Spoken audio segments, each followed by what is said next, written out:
Kadang kita tuh lupa kalau kita hidup di dunia itu tidak sendirian. Ada juga makhluk hidup lain seperti satwa liar, alam, hutan.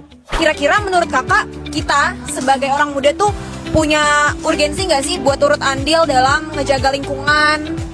Justru menurut saya yang muda yang sangat wajib untuk menjaga lingkungan, karena hidup kita di bumi ini ya insya Allah masih lama ya. Jadi kalau misalnya kita nggak jaga dari sekarang ke depannya, kalau tidak dijaga lingkungannya, buminya akan semakin rusak, ya kita juga yang ngerasain.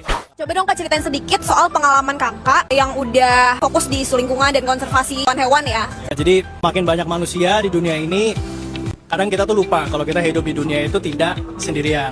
Ada juga makhluk hidup lain seperti satwa liar, alam, hutan. Mereka juga punya peran yang kita juga butuh gitu. Misalkan saya selalu katakan satwa liar seperti burung-burung atau monyet itu dia adalah petaninya hutan. Jadi mereka makan buah-buahan, bijinya dijatuhkan itu yang akan tumbuh jadi pohon. Ya kita yang merasakan oksigennya gitu kan.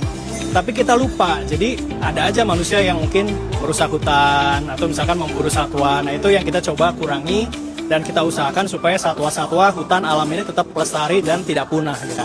Jadi misalkan ada satwa liar yang diburu, diperdagangkan, itu ada lembaga-lembaga konservasi yang menyelamatkan. Kemudian satwa-satwa ini kalau bisa dilepas liarkan akan dilepas liarkan. Tidak hanya dilepas liarkan tapi dijaga juga. Jadi habitatnya itu dilindungi, ditaruh di tempat yang memang orang nggak bisa ke sana. Itu kan juga sebagai kontribusi kita jangan sampai jumlah tutupan hutan tuh berkurang. Karena kalau misalnya hutannya berkurang terus, ya mungkin kita bisa diuntungkan hutan diubah jadi ABC, tapi nanti oksigennya gimana gitu.